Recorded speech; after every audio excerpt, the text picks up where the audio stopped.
Azərbaycanın imkanları daha çoxdur ki, bu uşaq pulu verilsin. Yəni, geniş bir mövzudur. İstəsəz bir dəfə oturub bunu geniş danışaq. Çox ciddi məsələlər var. Yəni, sosial yardımlarla bağlı, pensiyalarla bağlı, maaşlarla bağlı, iş yerlərinin təmin olunması ilə bağlı, uşaq pulu verilməsi ilə bağlı. Elə hər dəfə dirəşirlər ki, uşaq pulu verə bilmərik, bu böyük puldur, böyük xərcdir, buna ehtiyac yoxdur. Əslində verilir deyir İsa bəy, belə deyirlər ki, sosial müavinət adında verilir. Yəni uşaq pulu adında deyil də sosial müavinət adında verilir. O sosial müavinətlər də nədir verilir, görürük, bilirik də Zaur bəy. Qarabağ qaziləri bugünə qədər 80 manat müavinət alırlar. O veteran pulu İsa bəy deyirlər. Mən bunların hamısını sual vermişəm hökumət nümayəndələrinə, ona görə deyirəm. Gəlsinlər bir də oturaq bu mövzulara danışaq. Belə deyilir ki, bu prezident təqaüdüdür, prezidentin fondundan verilir. Yəni bu sosial müavinət deyil 80 manat. İndi prezidentin fondu da Azərbaycan dövlətinin, Azərbaycan xalqının pulu ilə formalaşan bir fonddur da, fərqli bir fond deyil ki. Amma biz Qarabağ qazisinə ayda 80 manat pul verdik. Ermənistanda müharibəni uduzmuş öz döyüşçülərinə bundan çox pul verirlər. Dünyanın hər yerində veteranlara fərqli bir münasibət var.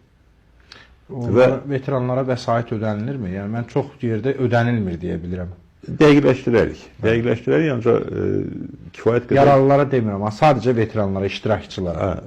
Qazi deyəndə biz adətən yaralıları nəzərdə tuturuq da Zaur bəy. Yəni, bu... Zaur bəy. Yəni, bir tərəfdə 100 milyondan uğurlayan məmurlar, digər tərəfdə ayda 80 manatın ümidinə qalan Qarabağ qaziləri. Bu ədalətsizlik, axı, Azərbaycanımızın gücünü yeyir, mənimsiyir, əzir. Vətəndaş güclü olmalıdır ki, dövlət də... Çox sadə bir həqiqət var ki, Azərbaycanın özünə görə imkanları Türkiyədən az deyil ki, çoxdur. Yəni, miqyası nəzərə alsa, əhalinin sayını nəzərə alsa, Azərbaycanın çox böyük imkanları var. Və Azərbaycan bu məsələləri Türkiyəyə görə yox, Trumpa görə yox, Rusiyaya görə yox, Avropaya görə yox, bu xalqa görə, bu vətəndaşa görə həll eləməlidir. Və bu həll eləmək mümkündür bu problemləri.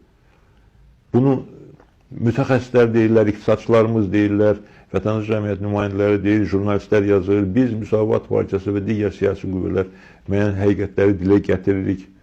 Və mən hesab eləmirəm ki, biz burada hansısa bir qeyri-adi bir söz deyirik. Biz xalqın düşündüyü, xalqın istədiyi məsələləri deyirik.